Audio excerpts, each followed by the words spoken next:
Hello welcome back to my YouTube channel Qasim quest. मैं हूं आपका होस्ट मोहम्मद कासिम।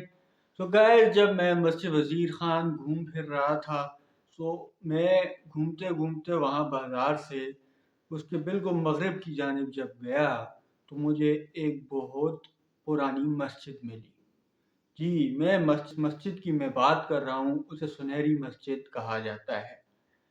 जब मैं वहाँ पहुँचा तो मैंने देखा सीढ़ियाँ चढ़कर इंसान ऊपर को जाता है। तो इस मस्जिद ने मुझे दिल्ली मस्जिद की याद दिला दी कि वहाँ भी बंदा सीढ़ियाँ चढ़कर जाता है। तो इस मस्जिद की मुख्तसर सी तारीख यही है कि 1753 में बनाई गई, जब लाहौर में मुग़लों की हुकूमत थी और उनके गवर्नर मीर मन्नू थे। उन्होंने एक मस्जिद तामीर करवानी थी, जो कि उन्होंने नवाब भिखारी ख़ान को कहा कि आप ये मस्जिद तामीर करवाएं। तो उन्होंने ये मस्जिद 1753 में तामीर करवाई। और कहते हैं कि इस मस्जिद को जब तामीर किया जा रहा था तो वहाँ पर जो हिंदू और सिख ताजिर थे उन्होंने बहुत एतराज़ उठाए। सो इसका हल ये निकाला गया कि मस्जिद को थोड़ा एलिवेटेड कर दिया गया, ज़मीन से उठा दिया गया। जिस तरह आप देख सकते हैं इंसान सीढ़ियाँ चढ़ के ऊपर जाता है। और इस मस्जिद के चारों तरफ दुकानें बना दी गई जिससे रेवेन्यू कलेक्ट किया जाता था। ये मस्जिद कश्मीर बाज़ार के बिल्कुल बीचों बीच में है और इसको रंग महल चौक भी कहा जाता है, जो उसके बिल्कुल आगे है। तो मस्जिद के बिल्कुल सामने एक फव्वारा है जहाँ हम देख सकते हैं कि किस ज़माने में वज़ू के लिए बनाया जाता था। ये मस्जिद दरअसल मुग़लों के ज़वाल के दौरान बनाई गई थी, जबकि जो बादशाही मस्जिद है, मस्जिद वज़ीर ख़ान है, ये उस ज़माने में बनाई गई थी जब मुग़ल अपने अरूज पर हुआ करते थे। तो 1799 तक यहाँ पर बिल्कुल नमाज़ पढ़ने पर कुछ पाबंदी नहीं थी। जब पंजाब में रंजीत सिंह की हुकूमत आई तो इस सिखों ने आकर मसाइल ये कि मुसलमान आकर अज़ान देते हैं, उससे हमारी इबादत में खलल होता है। मस्जिद के साथ ही सिखों का एक गुरुद्वारा था जिसे बावली साहब कहते थे।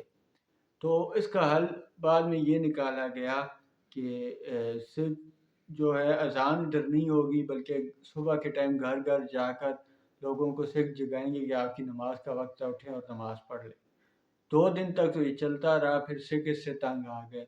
उन्होंने बादशाह को दरख्वास्त की कि हमसे ये काम नहीं होता, आप ये वापस ले लें। तो फिर इस मस्जिद में दोबारा से अज़ान हुई और नमाज की काम दोबारा से शुरू हो गया।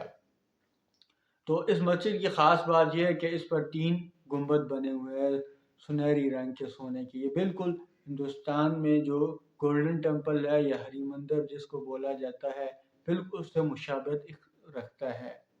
तो ये तो मुख्तसर सी तारीख़ थी जो मैंने आपको दिखाई। ये मस्जिद दरअसल मुग़लों की तारीख़ का एक शाहकार है। इसके अंदर आप देख सकते हैं कि फ़नून लतीफ़ा का बहुत बेहतरीन काम हुआ है। अच्छा, ये मस्जिद घूम फिरने के बाद मैं जो है आगे रंग महल चौक की तरफ गया। वहाँ पर अयाज की कब्र थी। अब वहाँ पर क्या हुआ, ये कौन है, ये मैं सीधा वहाँ पहुँचकर आपको बताता हूँ। तो मैं इधर आया हूँ रंग महल। उर्दू का मशहूर शेर तो आपने सुना ही होगा, एक ही सफ़ में खड़े हो गए महमूद व अयाज, ना कोई बंदा रहा ना कोई बंदा नवाज। तो अयाज जो कि महमूद गज़नवी का एक ग़ुलाम था, उसका मज़ार यहीं रंग महल चौक में ही एक जगह है, वहाँ पर उसकी कब्र है। और इधर ही एक जाम मस्जिद अयाज बनी हुई है। तो जब महमूद गज़नवी ने, कहते हैं आज से 1000 साल पहले, जब लाहौर पर हमला किया तो यहाँ का कोई हुक्मरान था राजा जयपाल, उसको शिकस्त दे दी और इलाका फ़तह कर दिया। यहाँ पर कहते हैं कि फिर वो इलाका लूट मार की और सब कुछ हो गया। उसके बाद लाहौर का गवर्नर उसने अयाज को बनाया। अयाज 32 साल तक इस लाहौर का गवर्नर रहा। यहाँ पे कहते हैं उसने फिर लाहौर को एक नए सिरे से तामीर किया, क्योंकि लाहौर तबाह हो गया था जंग की वजह से। तो वहाँ पर कहते हैं कि 32 साल रहा, उसने बहुत बेशुमार काम किए, शहर की जो फसीलें लगाईं। तो ये थोड़ी सी हिस्ट्री थी अयाज की। तो अयाज ने इस तरह के लाहौर को बनाया। इसके अलावा अयाज की और महमूद की जो है वो दोस्ती बड़ी मशहूर है, इनके बड़े किस्से बड़े मशहूर हैं जो उर्दू अदब में आप पढ़ सकते हैं। تو یہ کوئی جو بریف ہسٹری تھی میں نے آپ کو ایاز کے متعلق بتائی. تو یہ اندر قبر ہے، آپ دیکھ لیجیے. آپ جب بھی ادھر آئیں سنہری مسجد سے تھوڑا لیفٹ سائڈ ٹرن لے لیں چوک سے تو یہ رنگ محل کے پاس کی اس کی قبر ہے. تو یہ بریف ہسٹری تھی. سائننگ آؤٹ محمد قاسم کویس. تو انشاءاللہ پھر آپ کو ایک اور جگہ لے کر چلیں گے. تب تک مجھے دے اللہ حافظ.